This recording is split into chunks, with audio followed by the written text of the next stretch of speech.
15 years. 15 years of loyalty. And they handed me a cardboard box instead of a thank you? She wasn't supposed to see me like this. Broke, scared, out of answers. Everyone said I was crazy, betting my last dollar on a building that was already dying. One brick at a time, one sunrise at a time, we were building something they could never take from us. Hello, Richard. I didn't expect to see you here. I visualized I'd see what you've built. The box was heavier than it looked, not because of what was inside, a coffee mug, a stapler, a photo of his daughter in a cheap plastic frame, but because of what it meant. 15 years, and this was how it ended. A security guard named Gary, who Marcus had shared 100 elevator rides with, walking him out of the building he had helped build from the ground floor up. If you've ever had the rug pulled out from under you by people who smiled at you the day before, you already know how this feels. And if you're the kind of person who believes second chances are real, stick with me until the end of this one, because you are not going to want to miss it. If this story moves you even a little, do me a favor and hit that like button and subscribe, because there are more stories like this one coming, and I promise you, they're worth staying for. Marcus Bennett had started at Callaway Foods as a 23-year-old logistics clerk, the kind of job nobody remembers the name of once they've moved on. But Marcus never moved on. Not really. He climbed. Regional distribution manager, then senior operations director. He had watched 3 different CEOs come and go, had trained half the department heads still working there, and had missed more of his daughter's bedtimes than he'd like to admit, all in the name of loyalty to a company that, it turned out, did not know the meaning of the word. The end came fast, the way these things usually do. A merger. A restructuring. A polite, bloodless email sent to 200 employees at 9 in the morning, informing them their positions had been eliminated effective immediately. Marcus read it twice before he understood it was really happening to him. By 11, Gary was standing awkwardly by his desk with an empty box, apologizing with his eyes because company policy wouldn't let him apologize with his mouth. The man who signed off on the layoffs was Richard Callaway, the company's newly appointed CEO, a cold, efficient executive who had been brought in 6 months earlier to streamline operations after buying out the founding family. Marcus had met him exactly twice. Once in a hallway, where Callaway hadn't bothered to learn his name, and once in a boardroom, where Marcus had proposed a distribution plan that would have saved the company millions, a plan Callaway dismissed in under 2 minutes, without looking up from his phone. Marcus didn't cry on the drive home. He didn't have the luxury. His daughter Lily was 7 years old, waiting for him at his mother's house with a drawing she'd made at school, and somebody had to walk through that door and be strong enough to smile at it. That night, after Lily was asleep, Marcus sat at the kitchen table of the small 2-bedroom apartment they'd moved into after his divorce 2 years earlier, staring at a stack of bills that had suddenly become a lot more frightening. Severance would cover 2 months, maybe 3 if he was careful. Health insurance would run out faster than that. He put his face in his hands, and that's when he heard the small footsteps in the hallway. "Daddy?" Lily stood in the doorway in her nightgown, hugging her stuffed rabbit. "Why are you sad?" He hadn't heard her come out. He wiped his face quickly and forced a smile, the kind fathers learn to manufacture on command. "I'm not sad, baby. Just thinking real hard about grown-up stuff." She padded over and climbed into his lap. Too big for it now, but he let her anyway. "Grandma said you lost your job. Are we gonna be okay?" Kids always hear more than you think they do. Marcus held her a little tighter and said the only thing he knew for certain. "We're always gonna be okay. I promise you that." He didn't know yet how he'd keep that promise, but making it out loud to her was the first thing that felt like solid ground in weeks. The job search that followed was its own kind of quiet cruelty.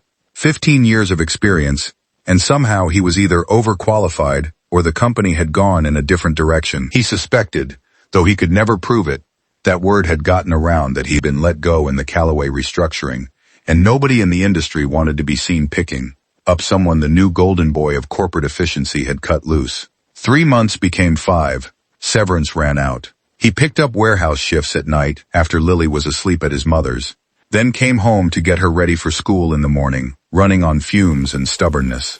It was on one of those sleepless nights, driving home from a warehouse shift at 5 in the morning, that Marcus first really saw the old bakery on Maple Street. He'd driven past it 1,000 times without noticing. A narrow brick corner building with a faded green awning, the kind of place that had clearly once been somebody's whole world.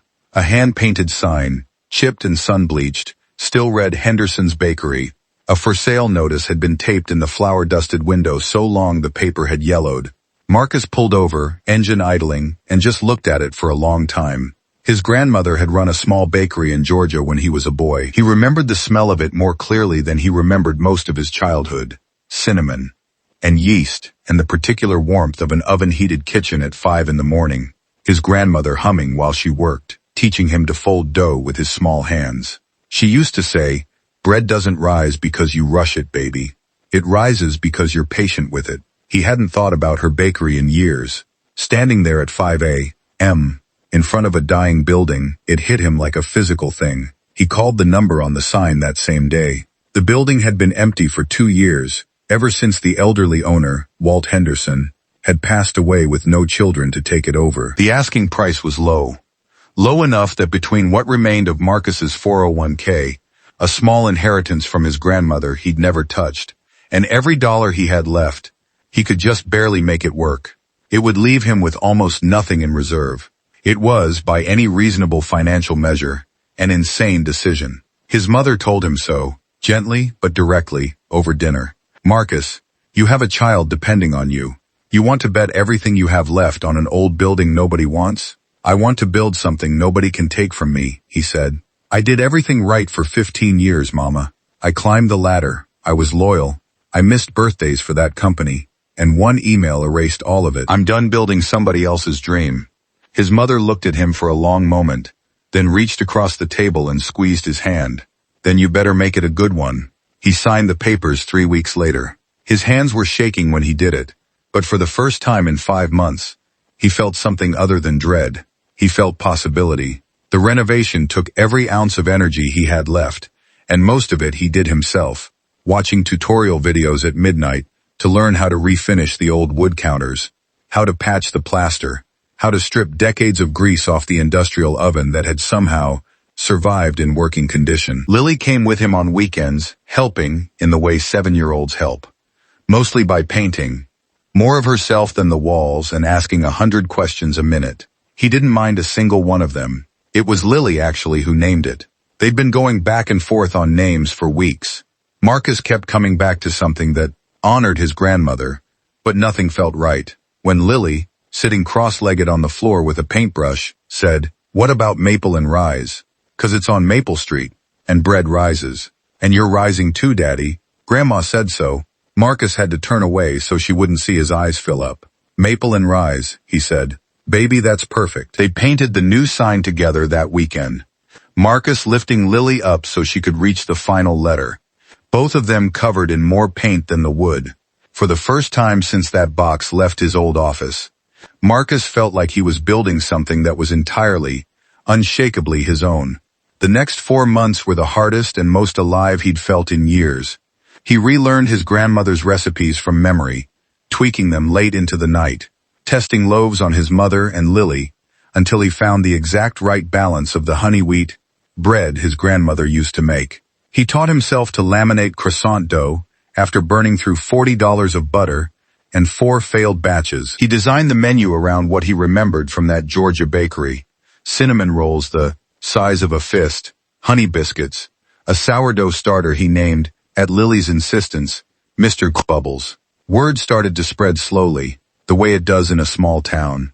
A neighbor who smelled the bread through the window, a mail carrier who became a regular, a local news segment on small businesses returning to Maple Street that brought in a modest crowd. It wasn't easy.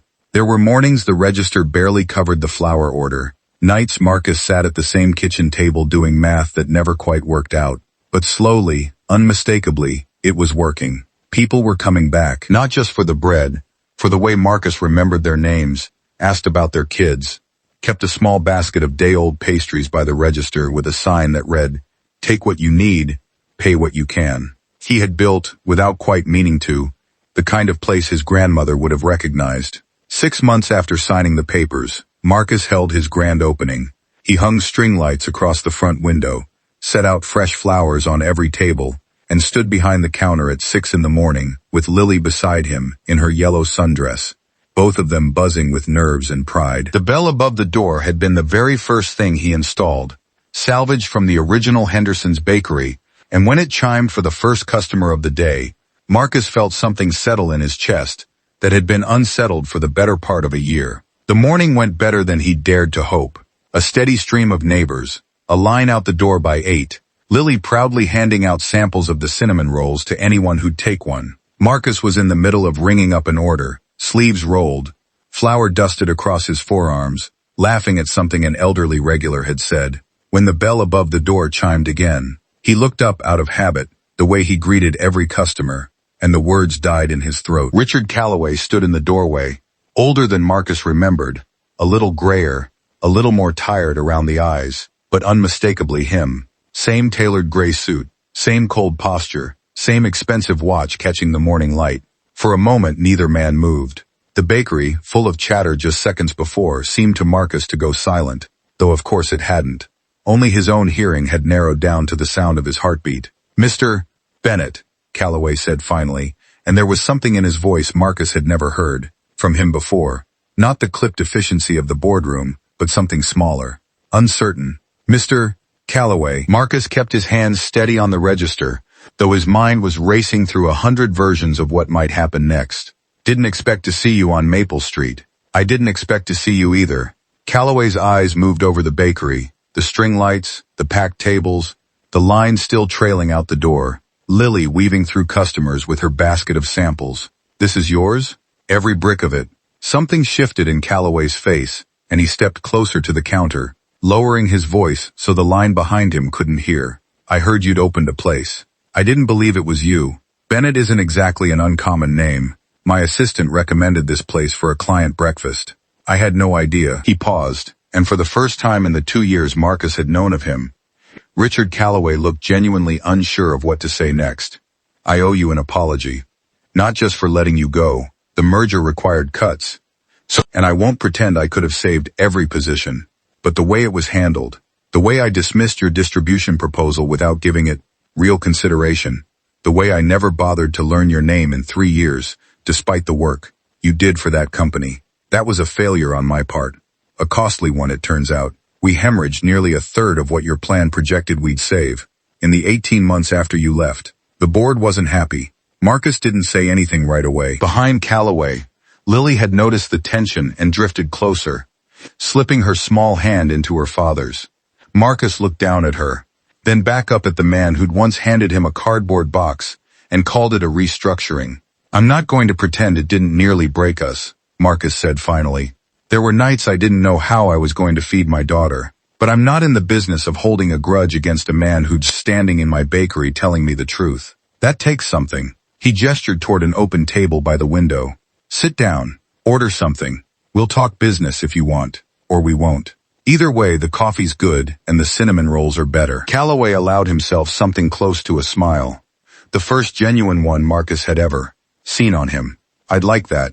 He sat. He ordered the cinnamon roll, and then a second one. And as the morning wound on, what began as an uncomfortable, unplanned reunion turned into something neither man expected. A real conversation. Calloway, it turned out, had been forced out of his role at Calloway Foods only 2 months earlier. The same board that once celebrated his cost-cutting had lost patience with the losses that followed it, including the very supply chain failures Marcus's dismissed proposal would have prevented. He was, in his own way, a man starting over too, though with considerably more cushion than Marcus had had. Before he left that morning, Calloway pressed a business card into Marcus's hand. Not from Calloway Foods, but a new consulting venture he was starting. "I'm serious about this," he said. "If you're ever interested in franchising this place, or if you just want someone in your corner who actually understands supply chains, call me. I owe you that much, at minimum." Marcus didn't call for a month. It took him that long to decide the offer wasn't some new trick, and even longer to decide it didn't took. Maple and Rise didn't need Richard Calloway to survive. But eventually, out of a stubborn kind of curiosity more than need, he did call, and the two men sat down over coffee at Marcus's own bakery to talk about a second location, One Calloway would have no ownership stake in, only a consulting fee for his time. It wasn't forgiveness exactly. It was something more practical than that. Two men, who'd both lost everything they thought defined them, finding a strange kind of mutual respect on the other side of it. A year after that first grand opening morning, Maple and Rise had a second location, 2 towns over, 6 full-time employees, and a line that started forming before the doors even opened. Marcus still came in at 5 every morning, still hummed the way his grandmother used to while he worked the dough, and still kept that basket of day-old pastries by the register, with the same handwritten sign. Lily, older now, worked the counter on weekends, greeting regulars by name the way her father had taught her. Sometimes, in the quiet hour before the first customers arrived, Marcus would stand in the kitchen with his hands in the dough and think about the box Gary had carried out to his car, about the 5 months of warehouse shifts and yellowed for sale signs, about the terrifying leap of everything he had left into a dying building on Maple Street. He'd think about how the worst morning of his life, the one where a company he'd given 15 years to, decided he was disposable, had, in the strangest and longest way possible, led him directly to the best one. His grandmother used to say bread doesn't rise because you rush it. It rises because you're patient with it, because you trust the process, even when you can't see what's happening beneath the surface. Marcus understood that now in a way he never had standing in Richard Calloway's boardroom, chasing a title that was never really his to keep. Some things you build for someone else, and some things, the things that actually last, you build for yourself, one patient morning at a time, until one day you look up and realize you didn't just survive what broke you. You rose because of it. If this story reminded you that it's never too late to start over, and that sometimes the people who broke you down end up watching you rise, let me know in the comments. And if you want more stories like Marcus's,